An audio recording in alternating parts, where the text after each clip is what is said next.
Hello everyone and welcome back to Magic at the Movies, the official podcast of As Yet Untitled, where we took all things movies, TV shows and anything that takes our fancy that week. I'm your host, Joe, and joining me as always is my lovely co-host, Roberto. Hello, Yeah, everyone. spicing it up a little, because in Spain that's what he would be called. And Mexico, and any other Spanish-speaking country. Maybe Portuguese as well. Maybe it's Roberto input in the Portuguese countries as well. Oh, yeah. Someone I know who's Spanish calls me Roberto. Roberto. Do they know? Yeah, I do. And that is all I'll say on the matter. Mm-hmm. I know. I've known a few Spanish or Latin American sort of people. They've always just called me Joe. Sorry. Don't call me Jose. Jose. Just like Joe? No, just Joe. Joe. Just Joe. No accent. No, just Joe. Joe, it's a bit term. You don't really need an accent. The accent doesn't really come out for anyone when you say Joe, because it's a very easy name to say. Joseph. Joe. Joseph. It's been around for fucking ages. Yeah. So Since the beginning of time. since the beginning of time, since the dawn of age, if you believe in the Bible. Yeah, I don't. Never mind. It's fine. Again, Hebrew name. Is it? Well, it's before the time of Christianity. Yeah. So That's true. Before Christ. yeah, it's not an English name.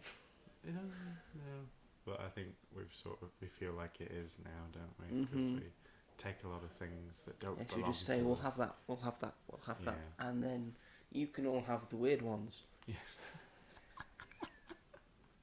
The weird one. Not saying all the other names are weird. I'm just speaking from a Catholic's point of view. Right. Because Yeah. they think all the other names are weird. If you're not a saint, you've got not. If your name's not from a saint, then a weird name. That's a weird name. Mm-hmm. That's not very nice. There is I know, Saint right? Robert. Is there a Saint Robert? There is now, and he's sitting across from you. Oh, I didn't know. You didn't realise you've gone to sainthood. Yeah. It must be in the Pope's good books. For services to dickheadery. That's what it would be. Anyway, speaking of the church, welcome back to Magic at the Movies, because today's big topic is all about someone on the opposite side of the church. I was literally going to say, where are you going with this? The church, because we'll be talking about 28 years later, the Bone Temple. I keep getting it mixed up, don't worry. I said 28 Days, weeks to my mum. weeks, years. They should have had a month's one, but they didn't. They didn't have a month. Didn't have a month's one. Too much time had passed. Too much time. Too much time Yeah, I had wouldn't passed. be as You have bothered to- about You have to go to seeing it 2 years. years later. Let's go to Yeah. years. We'll also be talking about the film Rental Family as well, which we've also both seen. But first of all, we're going to kick off the show like we kick off every single episode of this podcast with our recurring segment, which is... What have you been up to this week? Thank you, Robert, Okay. for extending it just so much as well. Yeah. Yes, this is the segment of the show where we talk about what we've been up to in the past week, what we plan to be up to in the weeks ahead, whether that's watching a thing, reading a thing, playing a thing, doing a thing, making a thing, or saying a thing. Touching a thing. Or touching a thing. Have you touched some things this week? I've touched things, I have- not a thing. I've touched things also. I've also touched a thing. You've touched a thing? I've touched a thing. Whoa, well, we're going to have to get into that. Let's not. Not right now. Oh. Because it's not my turn. Anyway, Robert, kick us off. What have you been up to in the past week? What you plan to be up to in the weeks ahead? I'm really interested to find out these things that you have touched. Oh, yeah. I made a Lego set at some point. Woohoo! It's the Elphaba Slutty Cave The Slutty Cave. with Fiero. That was fun. Yeah, where's that going? It's on my bookshelf. Mm-hmm. So I had to take down my Raya and the Last Dragon Lego and make room for... I didn't So know that- they made Lego Yeah, sets. they made loads of sets. I think they had two. That might be worth a bit now. because no one remembers it. I think it's very much still being like trying to be sold in toy stores for like £10. Oh dear. Like Wish. Maybe wait another 20 years. Yeah. And I've built it so it won't be as popular. Anyway. Like when they brought out the new Lego Death Star, Yeah. it was like, wow, that's a grand, and it's a slab of it. Yeah. My original Lego Death Star, which you can see right now, Yes, you it's can, the gorgeous. audience can't. They can just picture it. That went up in price a lot. Did it? Yeah, it went up about another grand. Would you ever sell it? No. No, I don't blame you. Also, Because it's a thing of beauty. yeah, some bits are falling off of it because of how old it is. Oh no. Yeah, it is a shame. What? They don't tell you. I try and Lego keep it doesn't tell you that. in as pristine condition Yes, as you've I done can. a very good job. There's a store, an online store. I think it's called Wicked Brick. It does specialised. I forgot the word. Glass cabinets or cabinets for specific Lego sets. So they do one for the Death Star. So Yeah. so one day I will Yeah. get the money and put it in one of them. That's a very good idea. Similar to your Similar to these other cabinets that you see here for the Lego sets. because the ship ones are different, aren't they? They're more expensive and they're very much like a premium collection sort of thing. It all depends how much you want for with the Right. cabinet. How much was the little Death Star, if you don't mind my asking? The little Death Star in terms of the set or in terms of the case that it's in. How much was the set? The set, it was free when you bought a certain amount of things on Star Wars Day, I believe. Oh, I So see. I bought a bunch of Star Wars Lego. Right. So I got that for free. Oh, that's nice. I thought you were going to tell me it was like 150. That was for that, and that was for the 40th anniversary of Return of the Jedi. Very nice. I always enjoy looking at your Lego. That's not a euphemism. It's very true. He It's just true. likes looking at my Lego because I wish you have a guys lot of could it. See It's a very large the collection because there's two. collection. There's This isn't Star even all. Wars. This isn't Isn't even it all of it? it. No. It's not even all of it. But in this room there is a Star Wars area, which is very extensive, and then there is another cabinet filled with various other films and Various things from pop the culture. Daily Bugle. From Yes, the Spider-Man. big main ones. The Lego Spider-Man Daily Bugle. Yeah. I've got the Ecto one from Ghostbusters in there. Mhm. I have a Batmobile. I have the Batwing. Yeah. I have various of my minifigure collection, which includes most of the Avengers. I've got a Batman v Superman set. I've got all of the Looney Tunes. I have all of the Looney Tunes. I've got Kermit the Frog. I've got the brickheads for Wall-E and Eve. I have the Up House. I have a Iron Man helmet. I have James Bond's Aston Martin DB5. I have a scene from Indiana Jones and the Last Crusade.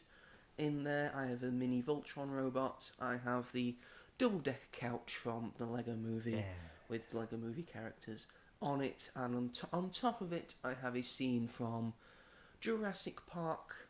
A scene from Jurassic Park diorama, and the Milano, which is the Guardians of the Galaxy ship. It's very impressive. And you have a TARDIS. And I forgot the TARDIS one. I have the TARDIS, the Discontinued. discontinued Lego Doctor Who TARDIS. They should do a new Lego Doctor Who set. They should. And it's Of Capaldi of a and- more wider expanse Yeah. one. And it's Eleven and Clara, which is an iconic pairing. That one is getting discoloured. Yes. Yes, that one is old. It just kind of shocked me that they didn't do more when they made that. That was when Doctor Who was sort of peak popularity. Yeah. I want to say like just after Matt just Smith. after Matt Smith and joining into Peter Capaldi. Yeah. That was sort of peak, and then it sort of dipped. Then It's the Lego set I'm the most jealous of. If you were like, you can which take one you can would take you the TARDIS off and then put the TARDIS together, and you can just spin the TARDIS around, and then you can also attach the TARDIS to the main TARDIS console. I wish they'd have done It came with 2 Daleks external and a legs. Weeping Angel, Very nice. and then Peter Capaldi, the 12th Doctor, the 11th Doctor, and Clara Oswald. Yeah. The K9 was from Lego Dimensions. Yeah, they did those. They got 2 Lego Dimensions things. Yeah, so that's because it was. So I didn't get the fun pack. So I didn't get the fun pack Dalek, and I don't have a Lego Cyberman. Right. It is a real shame. Excuse us. The dog wants to come in. So the Lego Dimensions set was 12 as well, wasn't it? Yeah, the Lego. Yeah, he had a different outfit. I think that one is in one of the things. And it Yeah, had, he's in a little that one there. He's somewhere there. and he had Matt's screwdriver at that point. Yes, it still did. Yes. Because it broke. Hmm? Did it break? Did he lose it? I can't remember because he does. I think he just stopped using it, and then he went to sunglasses.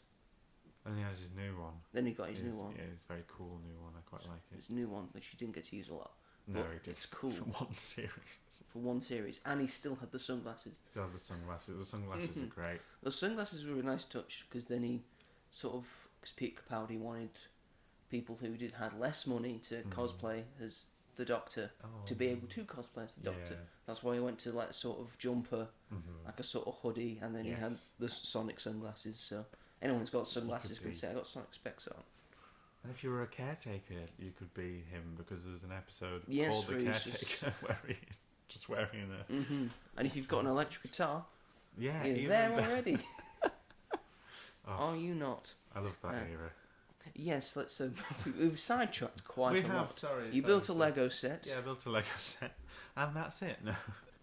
So it's weird that it's mad that it was a week ago, but we'll talk about 28 years later, the Bowen Temple later. But I saw it in a double bill with the first film, 28 years later, and I liked it even more than I did the first time I watched it.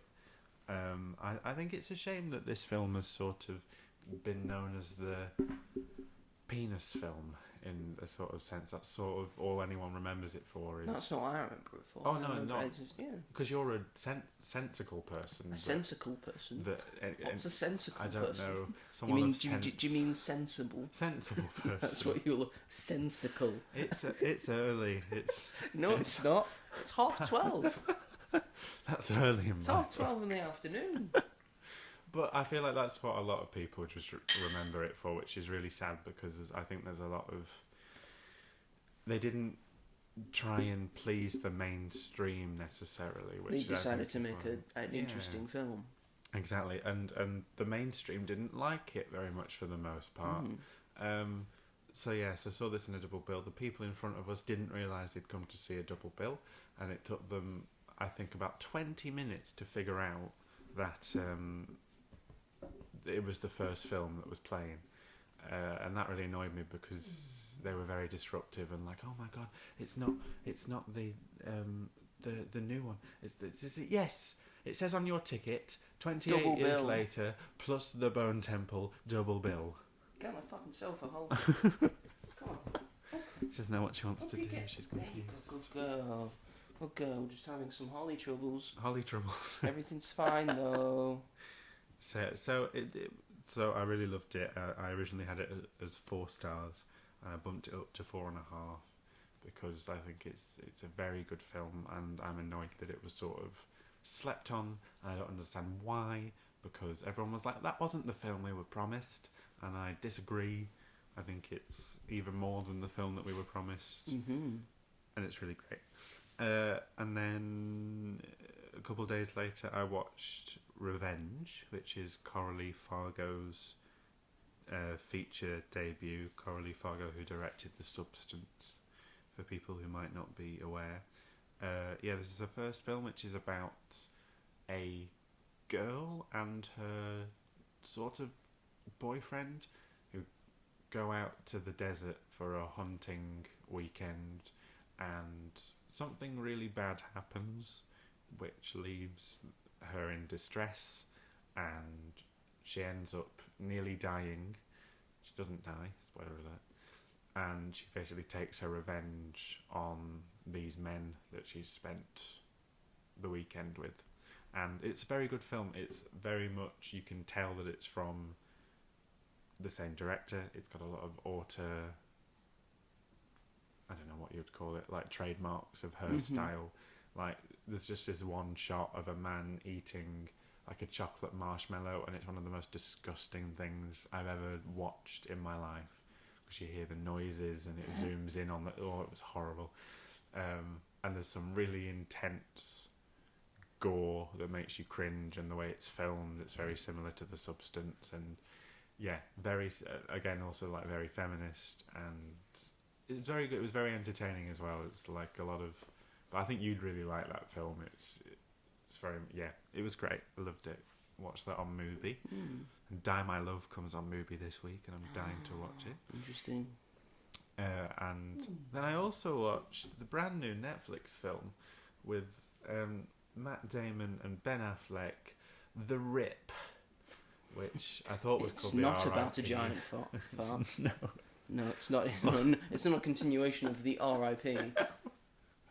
The Rest in Peace Department, starring, what was it, Ryan Reynolds and Ethan Hawke? I don't think it. No, I think it was. Oh no, it wasn't. Oh, what's his name? He's in Tron.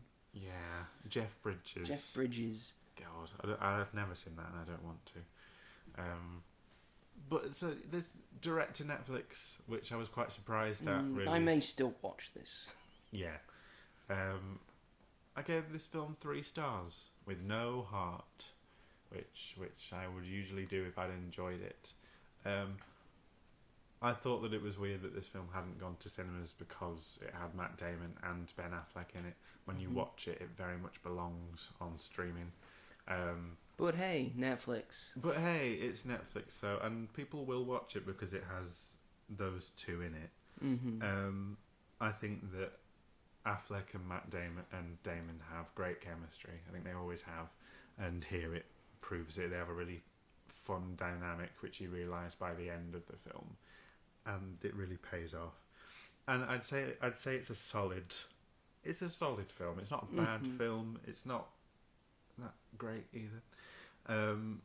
Hence 3 stars, folks. Hence 3 stars. There's nothing that really stands out about it. As soon as I finished watching it, I was like, well, that's over. Sort of wish I watched something else because it just wasn't that great. I think while Ben Affleck and Matt Damon do a lot of work to make the characters as charismatic as possible, I think the way they're written is very one-dimensional.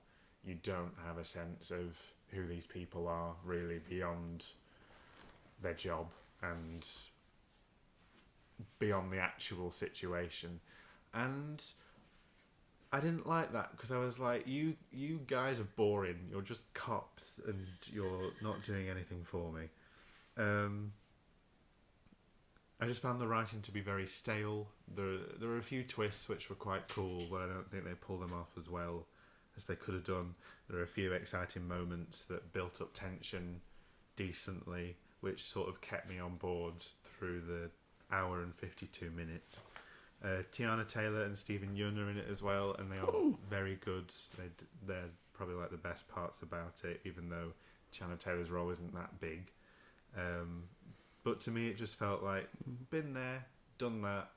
It's a police detective drama. They find some load of like $20 million in this house, and they've got to decide what to do with it.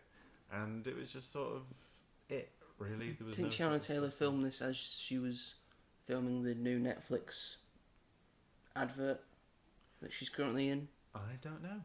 They could have very possibly done well, that. she was still on Netflix contract. Yeah.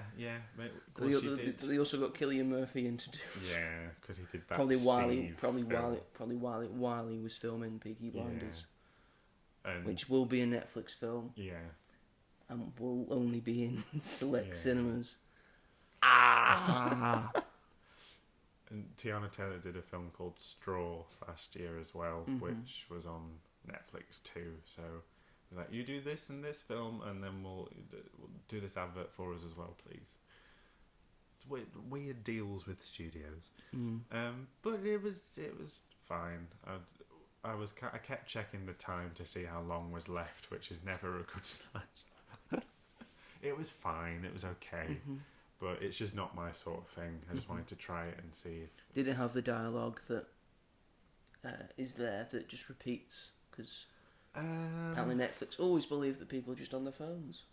Yeah, because Matt Damon even had like a speech about it, didn't he? And it's very much very much like that, like reiterating what they're doing and having like a big third act action sequence, which is is pretty good, but I don't know, I just sort of wanted it to end, and I wish I'd watched something else, which isn't great, but it wasn't a bad film.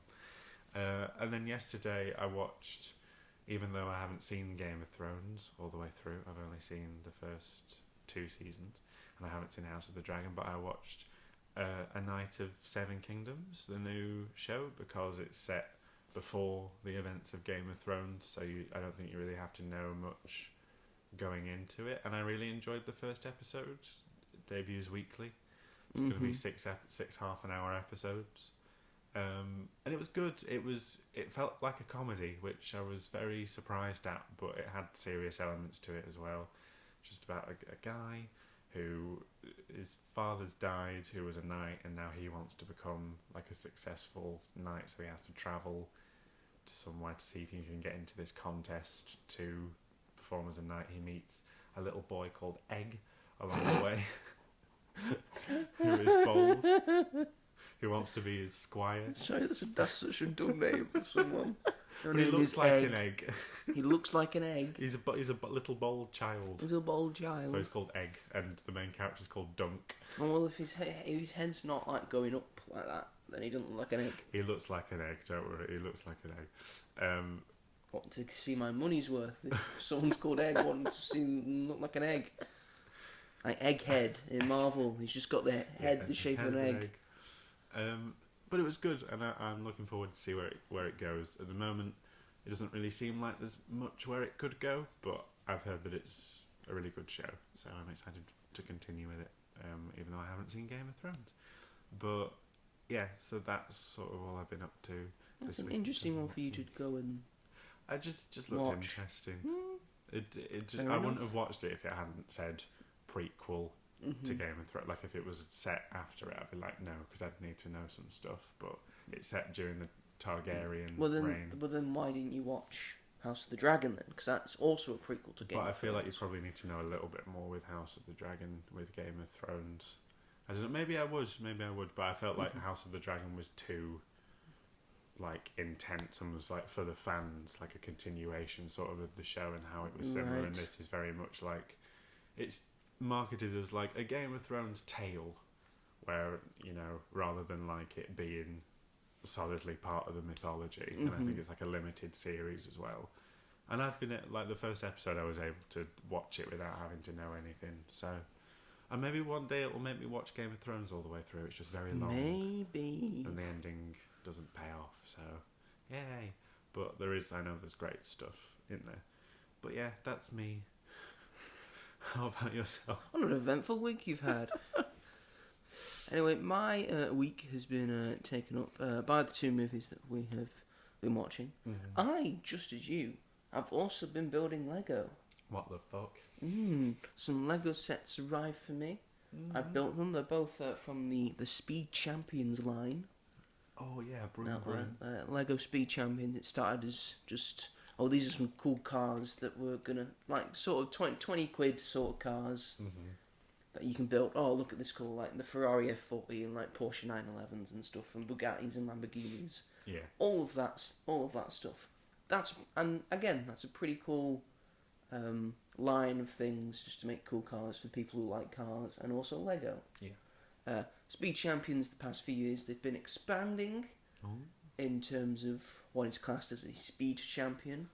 And they have very much gone into just doing your normal sort of sports cars, but also racing versions of the sports cars. But now they're getting very much more into movies. So a couple of years ago, they did Dom Toretto's car from The Fast and the Furious. They did one from Too Fast, Too Furious as well. They did James Bond's Aston Martin DB5. They've gone into F1 now, so all the F1 cars are in Speed Champions. And this year, they seem to be going all out on movie cars, because they've started the year with 3 movie cars, 2 of which I bought, one that my brother bought. So the one my brother has is a full car-sized version of Lightning McQueen, Iconic. Lego-ized, Yeah. which Brilliant. look cool, but I'm Yeah. gonna let him have it. The other two I got, I have the boxes right here. Rattle them around. The F1 car from the F1 movie Oh. that Brad Pitt and Damson Idris drive. Yeah. The Apex GP F1 car. Do you get a little Brad Pitt with You it? get a little. You not only just get a little Brad Pitt, you also get a little Damson Idris as well. I want a little Damson Idris. Of course, you want a little Damson Idris. They've got two faces, and Nice. they've both got a face where they've just got the cool shades Yeah. on, and they've both got their helmets. Like the Nice. very specialised helmets, and then that's the real version. So you can see how different or the same it looks. Pretty good, I think. It's a pretty good That is very telling. cool. It's pretty much the standard base that they've done for all the other F1 cars. Right. But there's subtle differences, like in all the other F1 cars, there's subtle differences for how they think they're going to get better downforce or how their Right. car's going to be a little better. So there you go. There's one. There's the second movie car that they've done at the start of the year, Alright. and the other movie car that they did at the start of the year for its what was it, 51st anniversary or 41st anniversary. Yeah. They didn't get it quite in time, but it's the DeLorean from Back to the Future, Great or Scott. as they call it, the Time Machine from Back to the Future. Is that what they've called it? Yeah, They they've haven't called it the it's- DeLorean. a Time Machine from Back to the Future. Is there a 'Cause it is a trademark? time machine, Could they not but get it is a DeLorean. the rights? It's a DMC DeLorean. Could they not get the rights to DeLorean? Oh, I don't know. I think it's because again for kids you got to have to dumb it down for Yeah, but it's people. called Like the you can't DeLorean. like Boba Fett's starship. They call it Boba Fett's or Jango Fett's starship now. They don't call it the Slave One, Oh, which is what the ship's called, right. which they used to do, but now because Starship. well, it's called a Slave One. Would they still call Mando's the Razor Crest? Yeah, Right. but he doesn't have the Razor Crest anymore, doesn't does he? have the Razor Crest. He has Unless he's getting it back in the I hope movie. so, because yeah, he's see? just got that silly little speeder thing at the moment. The M1 Starfighter, Yeah. which I've got a mini version of in there. Do you? Yeah, it's up there. Top one. Just next to the Slave One. Can you not see it? Can you not see Mando? Oh, I Mando? can, yes. There you go. yes, I've got a there mini you go. version of it because I couldn't get the mini version of the Razor Crest. And I can't get the big version of the Razor Crest or sort of the medium version of the Razor Crest either. So yes, that's the Back to the Future one. It looks very cool. It comes in Oh, two. man. You can have two versions of it. You can have the Back to the Future 1 version where it's got the big pole sticking out so it catches the wire Yeah. as he Oh, goes that's as he clever. goes across. But then you can also have the Back to the Future Part 2 version with like sort of the fusion Mr. Fusion thing at the back, and it's got and it's a flying car, and you can put the wheels like that, That's and cool. it's very very well done for about 20 quid. Oh and you my you gosh, also yeah. you get both Marty and Doc Brown. That's very good value. That's for very money. good value. Because think of I like would- all the I would other say. DeLoreans that they've released over the years and how expensive Like they've been, the original version. Yeah. A bit haphazard and sort of stuff. It was the sort of first Lego idea set. but- Right. And then they were in the Lego Dimensions stuff with the new characters, the new molds for stuff, and Doc Brown got his new hair Yeah. and stuff. Then they did the big version, and now they've done this version, It's a, very pl- nice. a play scale version Yes. of it, which I'm very happy to own now. It's very nice. So yeah, that's what I've been doing my week. While also while what I've been watching while I've been building them. Excuse me, the dogs are fighting. The dogs are fighting. Everything's fine. She's trying to assert dominance as Holly, but she's not doing a great job. No. She just wants to be left alone. She's old. Yes, Holly, I'll let you in. I'll let you in. Wants to get away from the other one. No, Maple. No, away. Hi. Too young for the podcast. Oh, look at her. Too young for the podcast. Hello. Anyway, yes. So while I was building those, I've been. First of all, I bought for like $5.50 a 1 month subscription to a streaming service called Dropout. Sorry, that's just a funny name.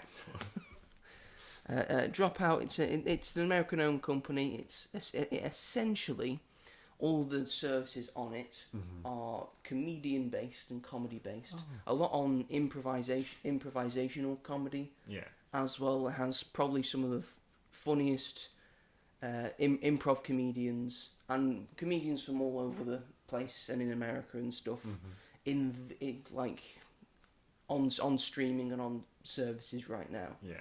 Yes, it's behind a paywall, but the stuff that they have on there is pretty good indeed. They have a lot of really good shows and some really good game shows on there as well. Big game show fan, me, so it's a big deal for me. They've got a show called Make Some Noise where you get given prompts and you have to do a certain thing. They've got a show called Actually where a prompt and like a thing is said and you have to say actually it's this and this and you earn points.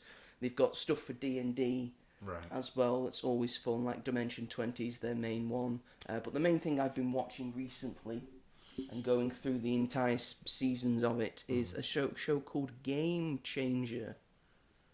Which I thought was a political thing. It's not a political thing when you saw me watching it beforehand.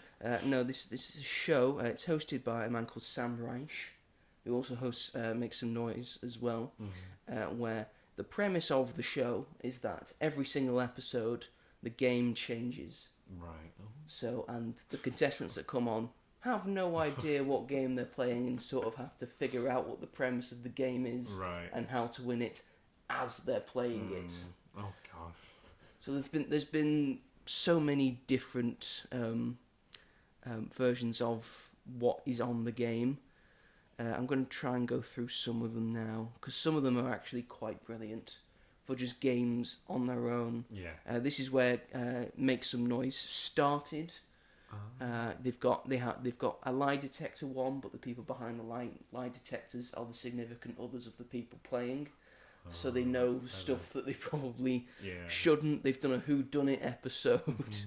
They do a Sam Says because the guy's called Sam. Right. So whatever he says, you have to do, but it gets harder and harder and harder. They did ones over lockdown. They kept it going. They've all practiced safe stuff. They've done a Survivor one. They've done a Battle Royale one. Yeah. They've done a newlywed game version. They called it the Newlywed game. They did a version where one of the contestants... Well, the premise of the game is one of the contestants can't win. So they kept that going for a bit. I like my coffee one, so you get given a prompt of, I like my coffee like I like that. Yeah. Or that I don't cry episode. An episode where you have to come second. An episode where you have to come last. A cast recording version where it's basically just a musical episode. Just want a Secret Santa episode. All of these are just hilariously good fun. And they've got behind the scenes stuff of all of them as well. So they do a like a 3-day free trial. Right. If you want to check it out, check out some of the stuff that's on Dropout and especially Game Changer. In my opinion, they've got some really good stuff on there that I think you'll get a kick out, whatever you like or not. In my opinion, is there any anti-Donna on there? There is no anti-Donna on there. Oh, in my dream, I would put all of these things together. To be honest, Game Changer and the stuff on here and Make Some Noise and stuff, it feels very Muppet Showy. Right. That's the sort of hilarious madness that's going on all the time. It feels very much like that to me. So yeah, please feel free to check out Dropout and Game Changer. I know there's they've got 3 episodes up on YouTube as well if you just type in Game Changer or Dropout and give them a watch if you so wish. Holly wants to go out again. She's going to be a pain. She hasn't decided today where she wants to be. Okay, stay out.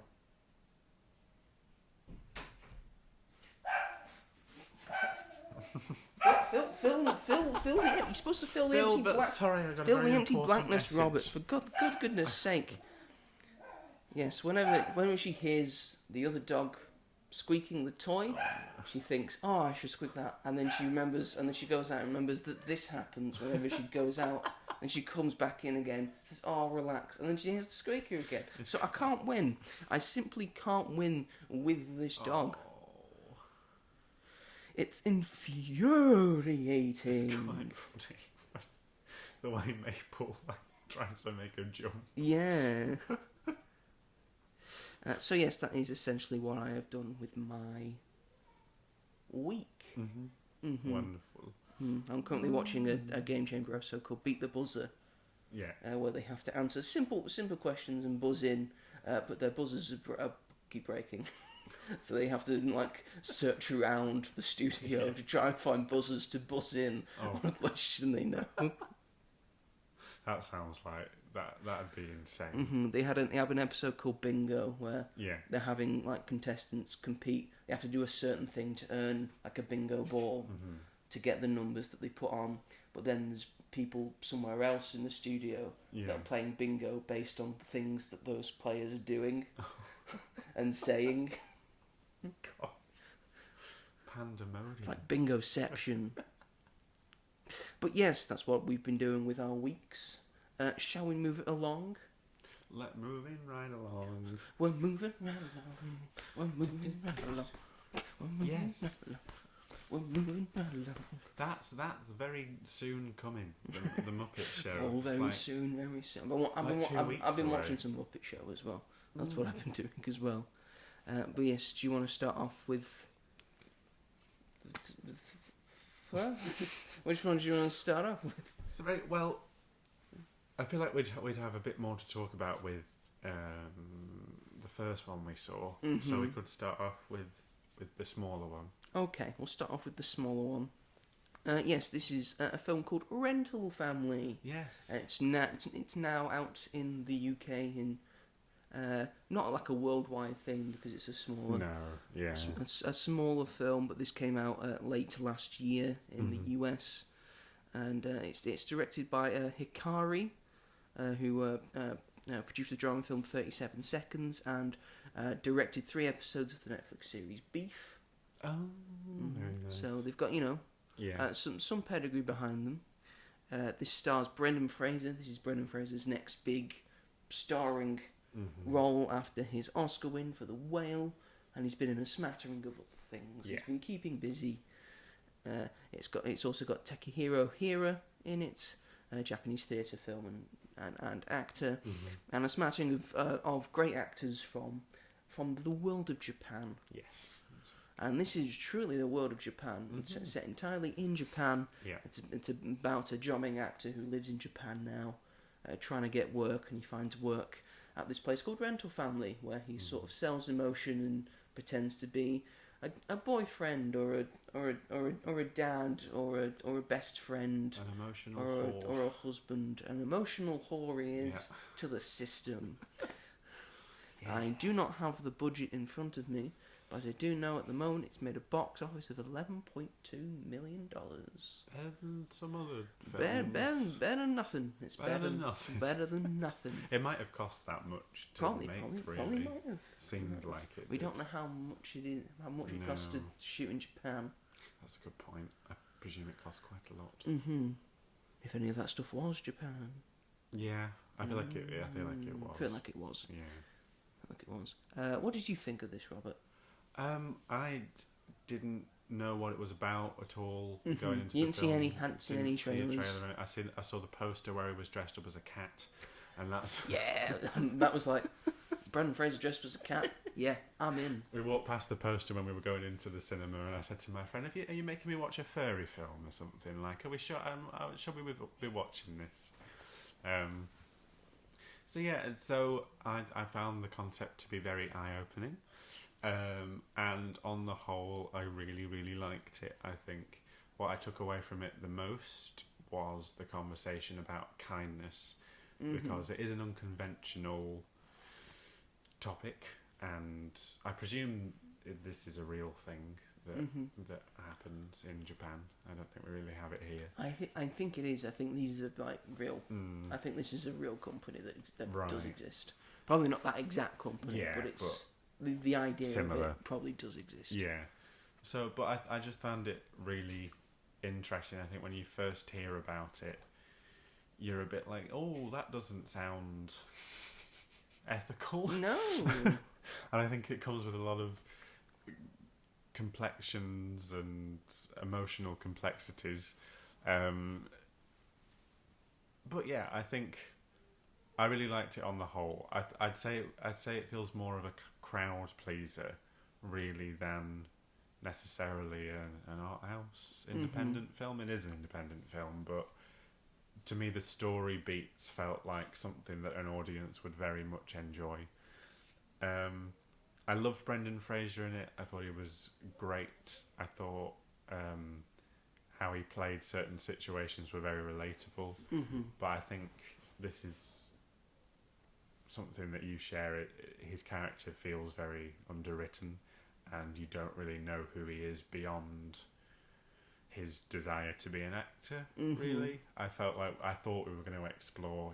He seems very lonely, sort of on his own in Japan, and we don't learn much about his life at home or why he's here necessarily.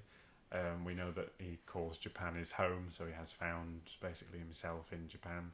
But I just felt that was the one thing that I didn't like about it necessarily. It was just, it felt like it needed to have a deeper exploration of him and his character and why he was doing the things that he was doing. And it all just sort of comes across as that he was just doing it for a job, and he ends up getting like emotionally attached to each of his clients. But I think from that comes really great stories. It almost feels like an anthology in some sort of sense, because it's split up between, and then a sort of general people. focus on two of the main ones near the end. And it's really nice. It's just, like I said, the thing about kindness, and that this service isn't offered. Initially it had people to get them out of scrapes and stuff. People would stand in so that they could, for instance, one person's cheating on his wife and can't get his mistress to tell them, so he hires one of the people to do it that way, and then, spoiler alert, by the end of the film they change that. But I think it you see how it helps people, you see how it lightens their mood, and that was the most important part for me about the film. And it was just nice to sit and watch a film that wasn't like a drama all the way through, that it had such lovely moments, and at its core it had a really kind soul. But I do feel, I have thoughts on the situation between him and the child, but we can talk about that a little bit later. Yeah. But what did you think of the film? I do agree with quite a lot of your sentiments. I still think it's quite an enjoyable film. Definitely. I loved Brendan Fraser in this. I think he gives another great performance and really shows that it's an actor not to be slept on. Like, go and watch this guy's films. Like, he's really good at this. Great. I really loved all the supporting cast. There's some quite emotional moments and heartfelt moments. There's some incredibly funny moments. There's just one moment, I think, near the end of the film that really got me, which we'll talk about in a minute. But yeah, I thought that was very well done. I would have liked to have seen more. Again, more stuff from Brendan Fraser's character, and from some of the other characters, and how they got to where they are, and sort of how their relationships blossom, and their characterization, and how they get from there to there, and into this. It sort of seems to skip over some of that. Does a lot of montage stuff. Again, it would be for all the other side characters and the people he's talking to and working with. It would be nice to see some more of that with some of the lesser people, to really make them also seem as important, rather than just the two. I see why you focused on the two, because one's old, one's young, and that sort of dichotomy. I understand why you would do that. I like the fact that it's very sex work positive. Yes, it is. It kind of just doesn't like shove it in your face. Just says this is the thing that happens, and it's really nice. These people are human too, and they do a service to help with depression and loneliness and all of that, and so people feel needed and stuff. And that's a very much needed thing. And she was lovely. She's She's a lovely. lovely She seems like a lovely person. She was a fortune teller as well. Fortune teller as well. She works in customer support. That was one of the funny moments. I'm fine. Yeah, I can lie. It's fine. I can do this. But yeah, it seemed to be missing something for me. Just something deeply embedded in it that could have made this a lot better. But I liked the progression of Brendan Fraser's character because he does have progression, and the impact that the small child has on him, and the impact that the old man has on him. I felt like the old man's story was more effective than the other one was. But for the most part, I still think this is a very enjoyable film, and it's just a very nice one. It is to go to the cinema and watch. It's all very pretty, and all like the locations and things. It's all very nice to look at. And that's Japan for you. It's very, very cozy. But inside Japan, it's see the underbelly of just racism. Yeah. Yeah. Just racism. Favourite moment from this film? I liked the toothpaste advert. Yes, that was one of my that favourites. was actually a very good advert. It was. It looked it would have been I'd real. buy that toothpaste. They seem to put a lot of effort into the actual adverts for things and stuff. That's what I changed the background of it on Letterboxd to him as the toothpaste man flying away because it made me laugh so much. I think there's stuff with the little girl that is really well done, but I just wish they'd given him like something to do with. It's well cast because they cast a mixed race girl who's sort of half Japanese, half white, which would make sense why they would need Brendan Fraser. Definitely, I just wish they'd given him something. And she's very about his good. past. Oh, she's She's great. very good Yeah, in it. there's like one of my favourite moments is when he goes to her school and they're making like animals. There's a little boy sat on his own because his parents couldn't come or didn't come, and she invites him over to the table, and that was just a very sweet moment. Good Made me person. very emotional. Very good person. Yeah, and it just had the connection between him and the little girl. By the end, I was like, it's a sweet ending, but I was like, how are you gonna? What's gonna happen from here what on is out? gonna happen? How are you gonna explain that? Like, you're not with her mum. Are you just going to be talking to this child on the sly? I know that the film. It needed that book needed it needed closing, but I just again, wish that he'd been given something like that. The reason why he'd come away from home was maybe that he'd lost a child or something, and maybe that's why he was so. They put in the idea of him not knowing how to be a dad because he didn't really see his dad. Yeah. Or know his dad to be an actual parent. Yeah. And there was stuff about him being very close to his mum. But then again, they're just like sort of lines that are thrown in. It's not elaborated on. It really should be to really help with the story. Definitely should have. And while I really liked his story with the old man, I loved the bit where like you don't mention this film of his, and then it cuts to the old man with a stick above his head saying, "Did you mention? Would you mention this?" No, didn't.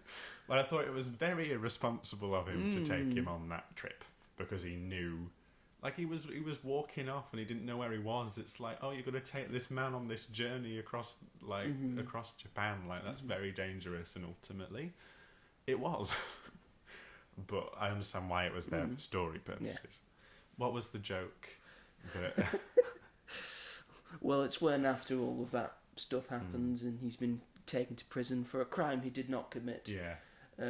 His friends from Rental Family, two of the underlings, disguise themselves as lawyers, trying to talk about the case, so they can see the other guy, see the old man, so they can clear Brendan Fraser's name. Yeah. And then they're just waiting in the hall because Japanese and all that, it's all about honour and stuff. You wait there while you do things, and then apparently there's a police detective that's at the door. Yeah.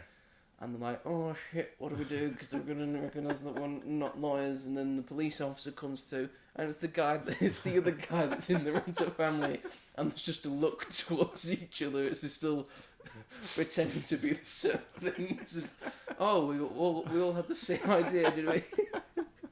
That was interesting. There we go. The thing's back again, and now she wants to go out. No, Holly. No, Holly. You just want to come back in again. No. No. No. Talk about rental family. Talk about rental family with us. Even though you didn't see We're your rental family. Well, yeah. In a sense. Basically, long term. In a sense, very long-term rental family. Again, well, there's a long-term rental family in this as well. Yes. Of just the guy who runs the rental family has a rental family That was of quite his fun. own. That was quite fun, and like that's also kind of heartbreaking. Interesting. Like it's got a lot of very interesting beats and moments in this. I just think there's just a centre core of it Yeah. slightly missing that they could have adjusted to make this a very good movie. Yeah. For the most part, it's pretty good. Yeah. I would say. I'd definitely watch it again. Mm-hmm. Just a nice time. In terms of what everyone else is thinking on Letterboxd, we might be in the slight minority because it's got 134,000 watched at the moment. It currently has an average rating of 3.9, Which I would agree with. I would agree with. You said it was an incredibly sweet and lovely thing to sit through. It was. It was, I very much indeed. Some enjoyed other myself. popular reviews. We got a 2.5-star review. That says most consists of Brendan Fraser going smiley emoji, and then sometimes he's like the emoji. We got a 5-star review that says unrealistic because in real life there are no pure-hearted white guys that live in Japan. Here's a longer 5-star review. Felt my cheeks aching for how much I was smiling through all of this, and I only stopped smiling whenever it made me cry. That's very true. I smiled quite a bit at this film. Yeah. Unsurprisingly sweet, shockingly funny. Detective/lawyer scene is one of my favourite things I've seen this year. There's only one needle drop in the movie, and when I recognised it from the instrumentation, I reacted in a way that was very unbecoming of a respectful movie-going audience. Why come everybody at the rental family agency is so hot? Yeah, he's not That's wrong. including Brendan Fraser. Yeah. Oh my god, also forgot how quietly pro-sex work it is for a family film. Yeah. Awesome. Ultimately a wonderful movie about how actors are evil. Evil. Yes, they're always trying to sell you something.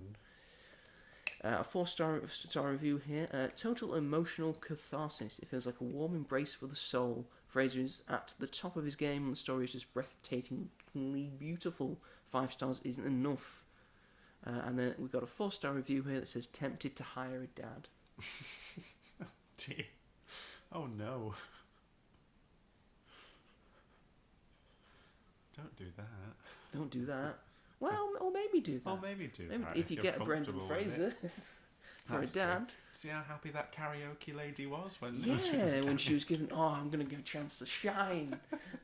My friend said, "Oh, that's the easiest paycheck ever." Yeah. Go and watch It's some just- woman do karaoke. I think the woman who works at Render Family had to do the karaoke with her. Yeah, but then the rest of them were watching It's it like, for the woo, audience. cheer Yeah. on. Yeah. It's like, can you imagine? It's easier than the fucking wedding was at the start.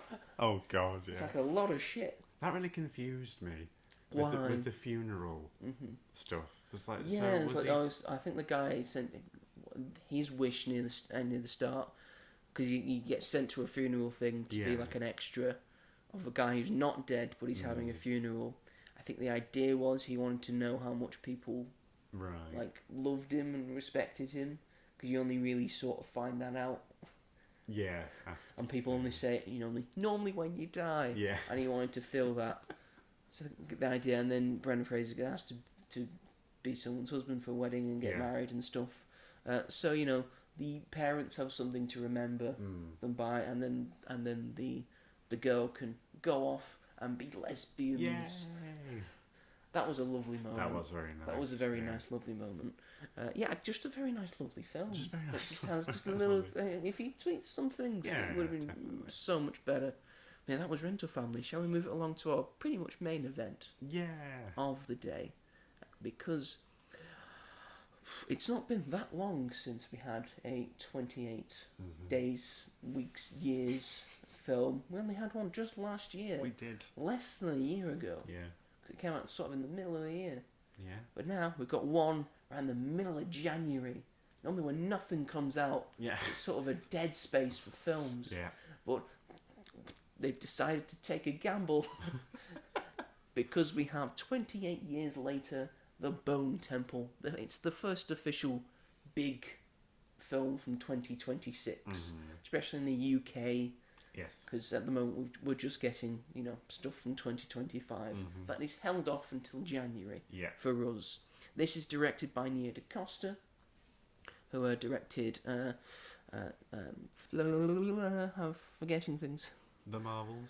She directed The Marvels, which we quite enjoy. Yeah. And see where she was going with. She directed the crime film Little Woods as well. She's all around quite a pretty good... And Candyman. And Candyman she also directed.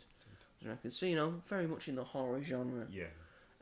This is still written by Alex Garland and is also both still produced by Danny Boyle and Alex Garland. They've still got their fingers in the pies for the 28 years trilogy, and I think Danny Boyle is coming back to direct the third one. Yeah. This stars Ralph Fiennes reprising his role as Dr. Ian Kelson from the previous film. Jack O'Connell is as well got a more major role than just his quick cameo near the end of the last film as Sir Lord Jimmy Crystal, who leads a group of Jimmies who he calls his fingers. Yeah. They're all in different coloured tracksuits, a la the Teletubbies, and they're all dressed like Jimmy Savile. Sort of a psychopathic gang, sort of in line with the people from A Clockwork Orange. Right. I would say. And, he was a boy when, Teletubbies hit, I think it was like sort of 2003, I want to say, and, Jimmy Savile was unfortunately still a national treasure at the time, and was still a knight of the realm. Yeah. Alfie Williams is back as Spike. He's in this. Erin Kellyman is in this. If you don't know who she is, she's the main villain in Falcon and the Winter Soldier. Yeah. Enfys Nest in Solo. Enfys Nest in Solo, the big reveal. You're like, wow, it's a woman. Wow, woman. Okay. Thanks, guys. And also a big shout out to Chai Lewis Parry in this, who plays Samson, the big alpha zombie from the previous one with the... Well, With a massive the massive dong that's not his.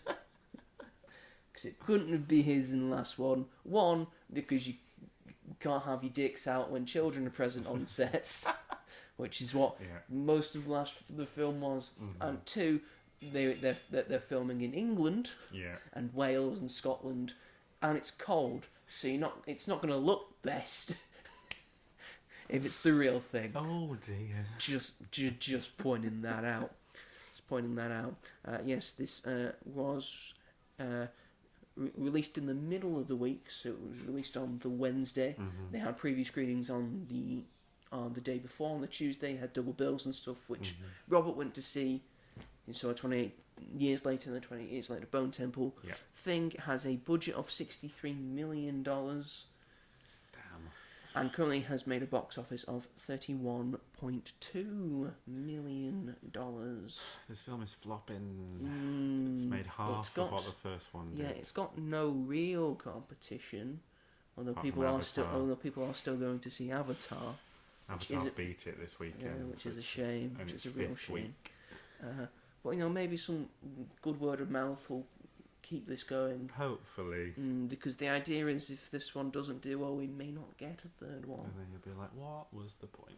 What was the absolute point of that? I could see them putting it on a streaming service. I can see it as well, yes. So this is essentially a continuation of what happened in the previous 28 years later with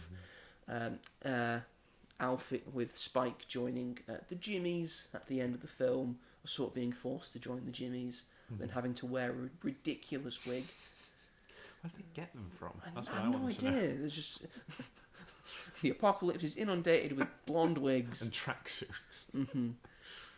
And Ray finds his character, Dr. Ian Kelson, carrying on tending to the Bone Temple, and then maybe trying to find out a little bit more about the infection.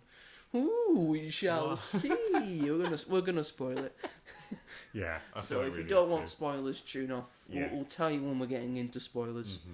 But first of all, what did you think about this, Robert? While I let the dog out again. Bloody marvellous. Wow. Yeah.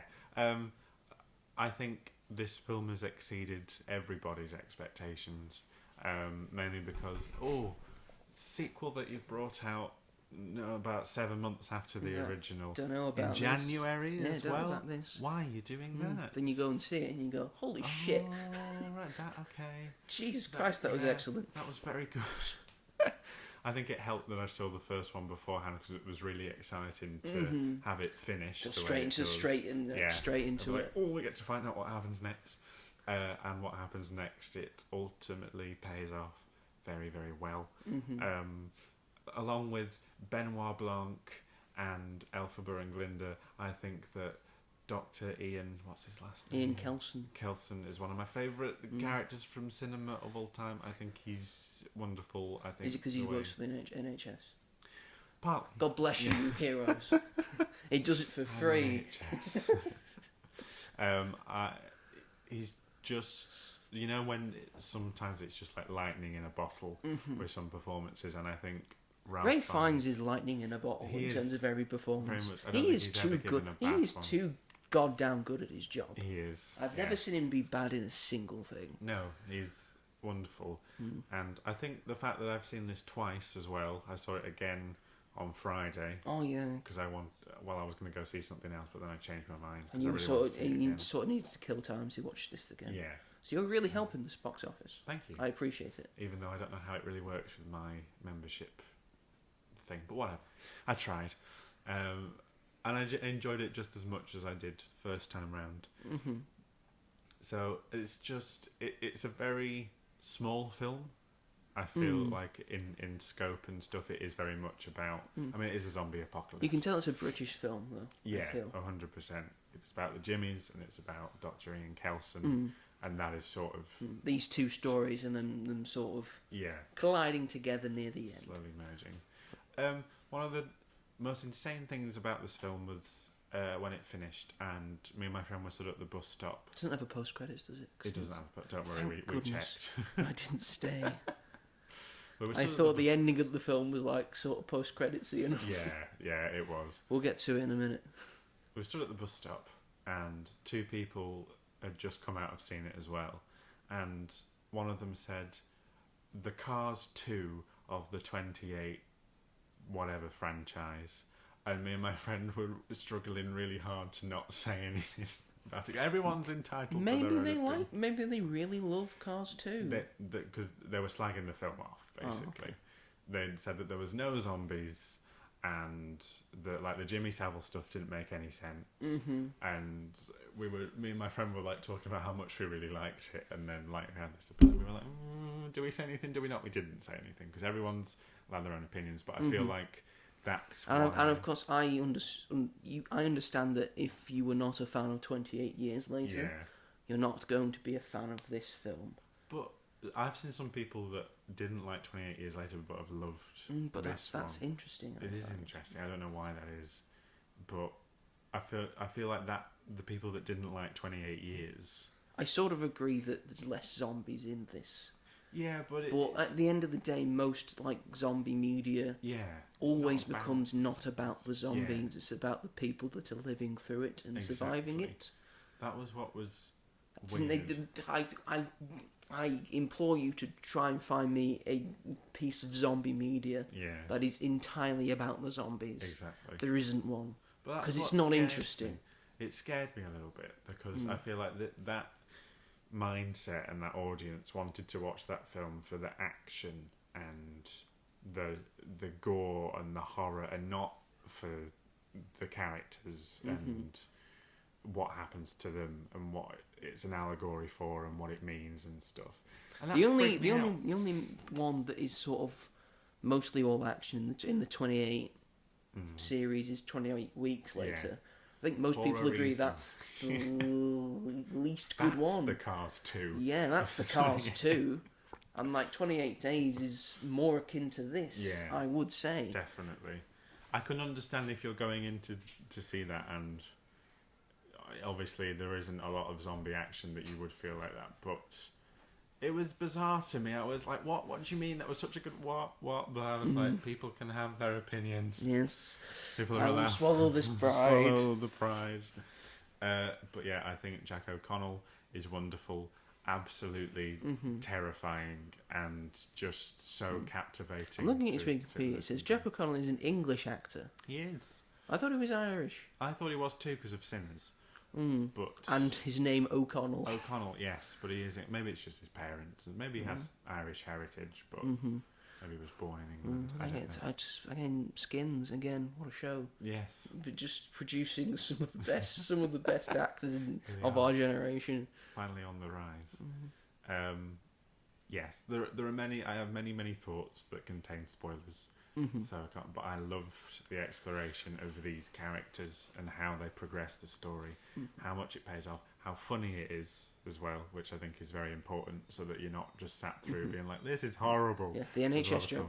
The NHS joke is great, and I feel like Nia DaCosta did such a good job with it, and someone made just a great planting point. herself in this Yeah, universe and seeing what the other two did and just running with it. exactly, And also making it her own as well. Yeah. But also making it work with their universe. exactly. I think just a very well done job. And I think she does a great job. Someone said this, and I thought it was a very good point, that she goes right up to the line, like Yes. so far up to the line that she almost crosses it, but she has the taste not to do it, so that you're not like, oh, was that the right choice? Like, she always goes up to that point, and it's just wonderful. And I was so delighted to be surprised by it, and yeah, it's very good. And yeah, how did you feel? I also love this immensely. This is definitely now my film of the year.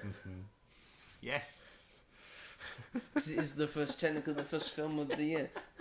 It is also. It is your favourite and your least favourite. There is no in between. Yeah. Yes, it's all performed brilliantly. The locations are still great. It's just a sort of like greened over England and northeast of England. Yeah. And Newcastle and all that area. Again, Ray Fiennes, he's good like he is in all things. Jack O'Connell is like similarly menacing, and also kind of hilarious. Yeah. And he's giving so many emotions in this and doing so many things with that character. I think he's just incredible to see. I still really like Alfie Williams in this. Yeah. I think just for a child actor, he's just incredibly good in this. And this performance is very different. Very different from this. I want to shout a special shout out to Charlie Lewis Parry, who plays Samson, the big alpha zombie. He's incredible in this. Wonderful. I think he's really, really good. We'll get to why in a minute. But yes, like set design, how everything looks, cinematography wise, stuff that happens in it, incredible moments. Yeah. It's very gory. Yes, it is.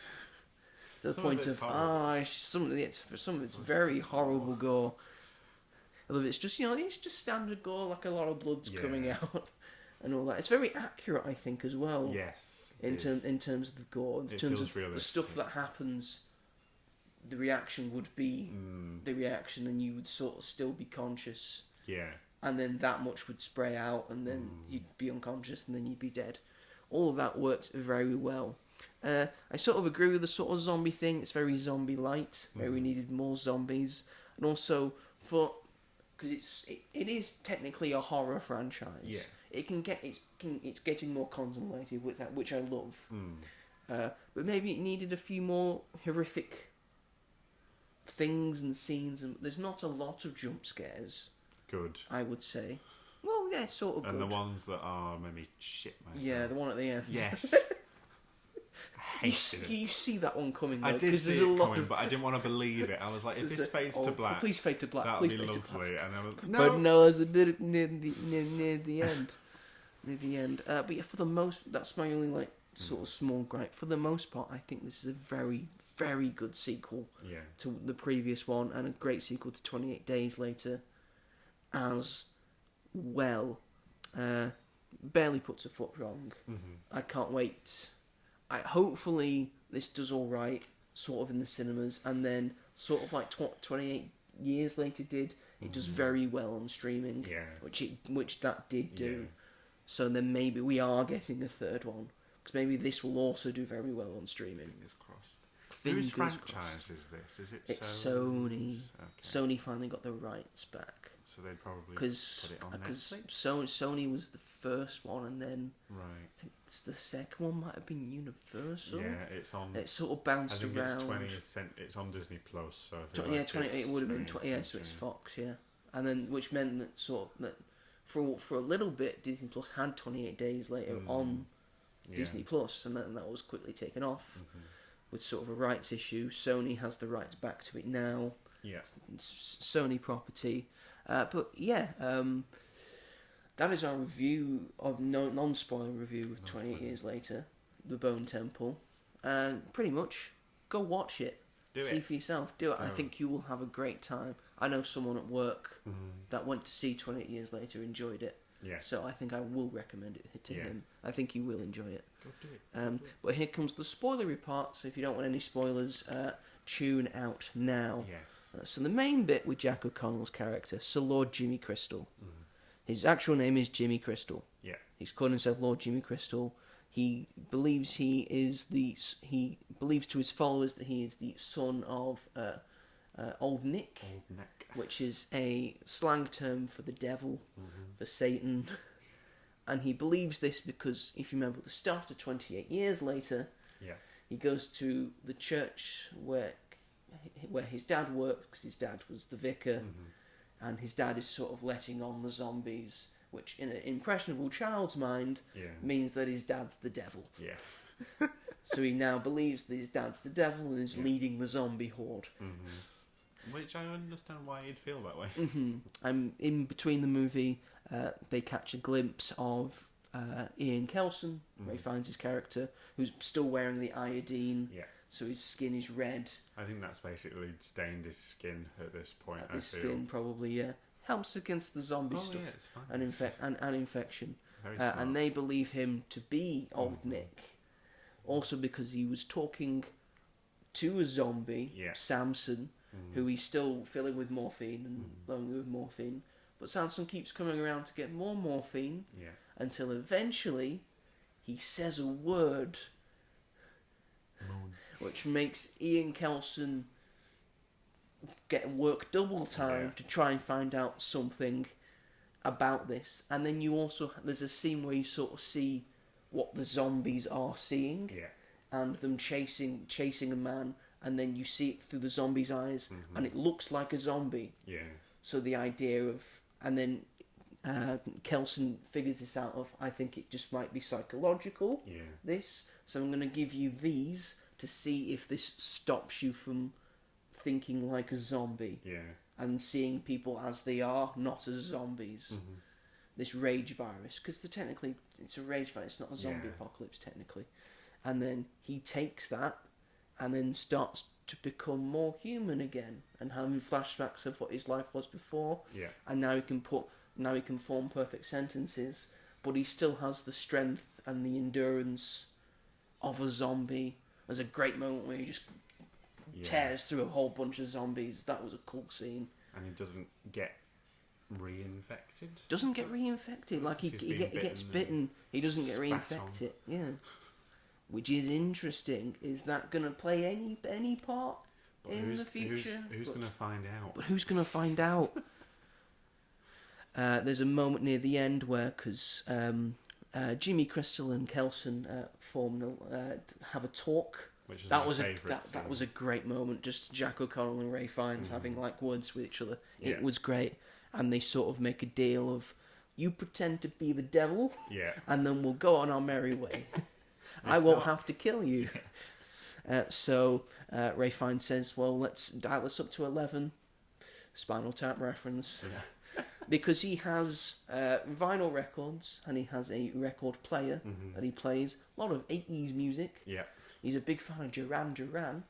But it just so happens he has a record of Iron Maiden. And I guess if you don't know where this is going, he plays that, he plugs it into a conductor, puts some more makeup on to make himself look more like the devil, puts fire around the Bone Temple, and then starts playing The Number of the Beast by Iron Maiden. An incredible scene that he's like sort of lip syncing and dancing to. Oh, it's so good. And then he puts on this like gear and has this fire ash stuff in so you I can don't even know twirl what it flames is. around. And it's just the coolest thing. It's got a leather jacket on. Yeah, and it's just like if you would have never guessed something like that would have been in this film, like that he's going to dress up as the devil, he's going to dance to Iron Maiden. What a needle drop! It's like, that's a mosh pit I want to be part of. Yeah. All the fingers are amazed. Yeah. And then it all folds in on itself when Kelson recognises Spike from the previous film, so tries to save him by saying, "Hey, Jimmy Crystal, you got to sacrifice yourself like Jesus did." It was very clever. Yeah, very clever. And then Jack O'Connell just stabs him. Yeah. It's just sad.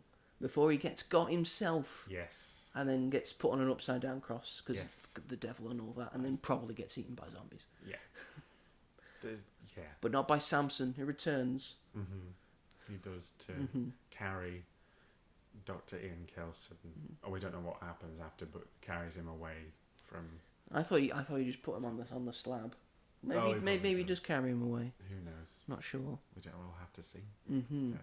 And then the big main spoiler of the day is that the final scene ends with us returning to a little cottage that, if you have watched the first movie, will seem quite familiar.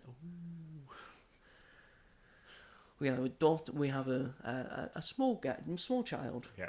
Trying to figure out some sums and stuff and some homework. Yeah. And who is setting the homework and helping her with said homework?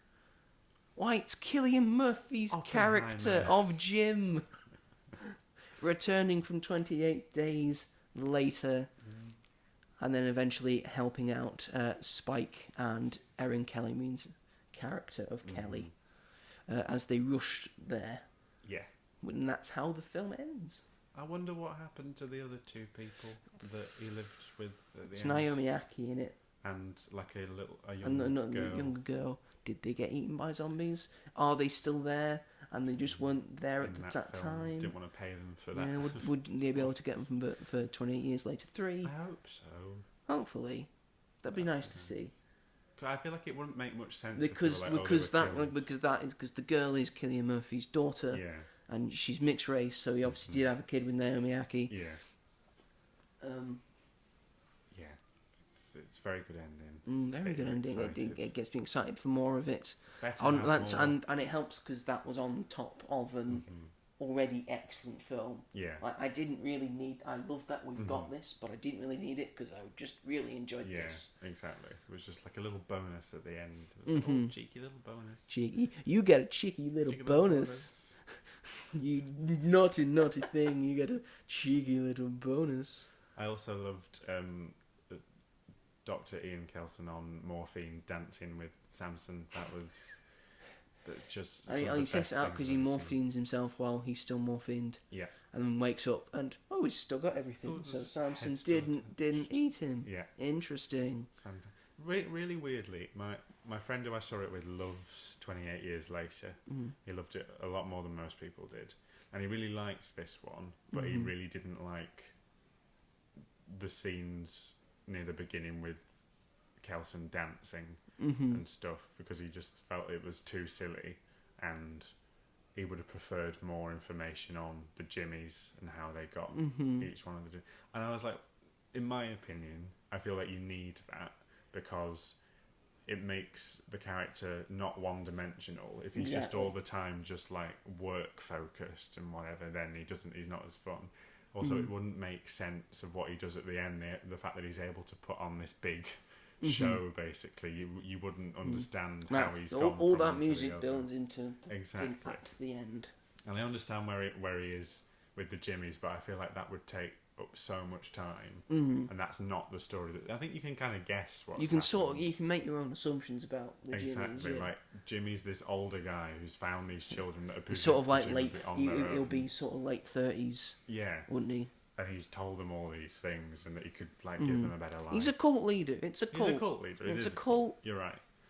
And yeah, it's just the conversation between him and Kelson is just so well written, and I love the way Kelson, and he sort of stands his ground and stays calm. but he's not. And I think that's I think that's why.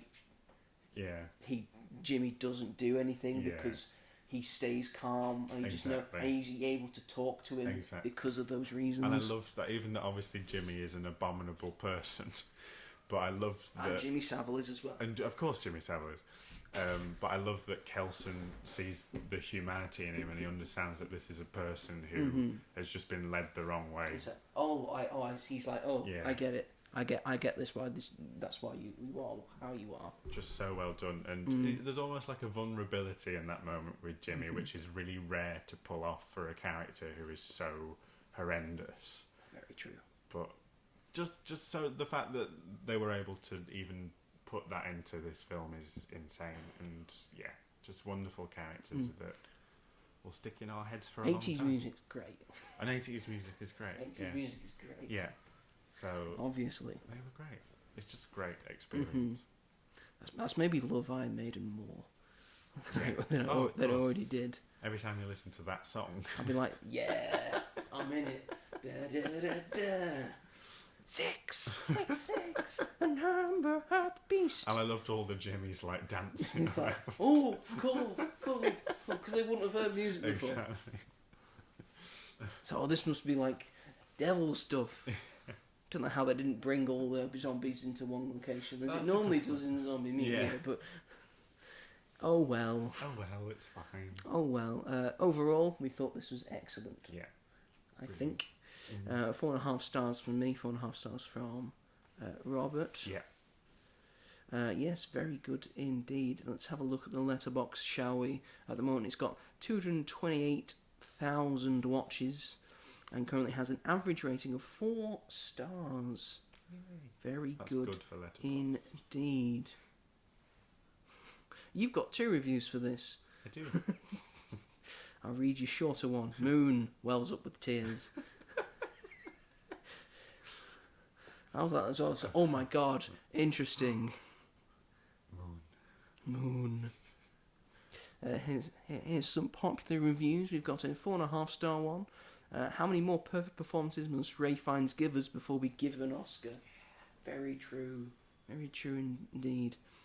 Here's a 4-star review. How to Train Your Zombie. Yeah, it works.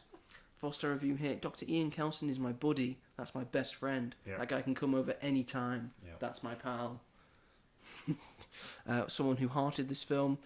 The number of the beast! Exclamation mark, exclamation mark, exclamation mark, exclamation mark. And another 4-star review. I was the only person in my theatre who laughed at the NHS joke. What? Both the times I saw it, people laughed at that. My screen laughed for that. 3.5 star review. Big Boy Lord of the Flies. And then brackets, Cillian Murphy! With a lot more exclamation marks. And I'm just going to read my review, because I really enjoyed my review. Yeah. Now that's what I call music, the Bone Temple. That's very true. Because there's a lot of 80s music. It's like a compilation. It's like a compilation thing. Well, a lot of Duran Duran on it, I admit, but... Oh, can I just say one more thing? Yeah, go on. One moment that I loved is when he does realise it's Spike and he gets stabbed and Spike's like, "What? We were going, yeah." And he says, "I think you suffered enough." That nearly broke me, because I was like, "Oh my! This man who has dedicated his life to trying to get further in the world, sacrificed himself, put his life in danger." And everyone who all the people that die in these films, I think it's even more sad because you managed to survive this for 28 years. Yeah, that's true. And now you're just dead. Yeah, and for a reason that isn't zombie related. So very, very good. It was like the scene in the first one with Jodie Comer when she dies, which I think is one of the most stunningly beautiful. Yeah, just such a well done scene. Yeah. Which people don't talk about enough, or her performance in general. But yeah, just wonderful, wonderful, so good. So excited. More, please, more. More of this. I want more of this. I want to see what happens next. Give me more of this. Danny Ball, Alex Garland, please give me more. Do it. I want more. More, I tell you, more. We both hate horror films. We will see another one of this. We can handle this. We can handle this. This is our speed. As far as we'll go. I will see creature features as well. I quite like a creature feature. Creature features. So, a Nosferatu, a Frankenstein, a mummy. Yeah, because they have extra Wolfman. They have stuff all to the extra stuff going on. It's not. It's very much fantasy. It's not cerebral and psychological, and can almost definitely happen in the real world. Yeah, exactly. But yes, that was 28 Years Later, The Bone Temple. Is that the show, Robert? I think that is. That's the show then. Thank you everyone for watching and listening to this episode of the podcast. We very much appreciate it. If you are watching this on the YouTubes, then feel free to like this episode of the podcast, subscribe to As Yet Untitled, and then push a bell notification so you never miss an episode of this podcast or of any of the film reviews that are on the YouTube Shorts version of the channel. I have reviews out for 28 Years Later, The Bone Temple, and for Rental Family as well. Pardon? Sorry. Push the bell note. I should have done it earlier. Yes, you should have. It's like very, very late to say ding-a-ling-a-ling. I didn't want to Is that what you interrupt said, ding-a-ling-a-ling? I was going to go, ding-a-ling, my ding-a-ling. I want you to play with my ding-a-ling. Sorry. Say that for the next episode. Okay. When I will have forgotten about this conversation, and then you can surprise me with it again. Okay. Okay. Well, Robert, if they want to listen to this on our podcast catcher of their choice, where can they find us? You can find us on Spotify, as well as Amazon Music. You might also find us on Apple Podcasts, Sony Podcasts, and wherever else you may get your podcasts. That is all very true. If you want to get into contact with the show, we're both available on Letterboxd and Instagram. I am Ginge101 on Letterboxd. And I am robonfilm. On Letterboxd. Yeah. And on Instagram, I am TheMightyJoe888. It's a different thing. Don't think about it. Don't question it.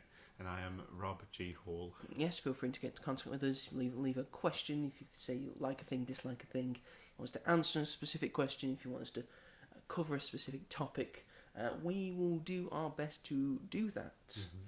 Next week...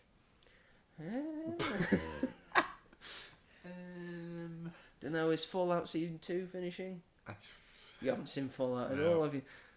I might there watch are it all. things coming out. Mercy's coming out, which I'm not watching. Which looks absolutely terrible. I'm gonna watch No Other Choice, because that's coming out. That looked really good. Yeah, so I'm gonna watch that. Sort of a dark comedy from Bong Joon-ho, I think it is. I don't know. I don't think it's Bong Joon-ho. Is it not Bong Joon-ho? I'm just gonna have a quick peruse. There's 1 second. I don't want to mess up my directors. It does look good though. It does look good. So the trailer played in front of something and I can't remember what it was. And I was like, I must remember to see that if I can. I think it was the last thing you watched. It's a Korean film. It's Park Chan-wook. There we go, Park Chan-wook. You don't know who Park Chan-wook is, do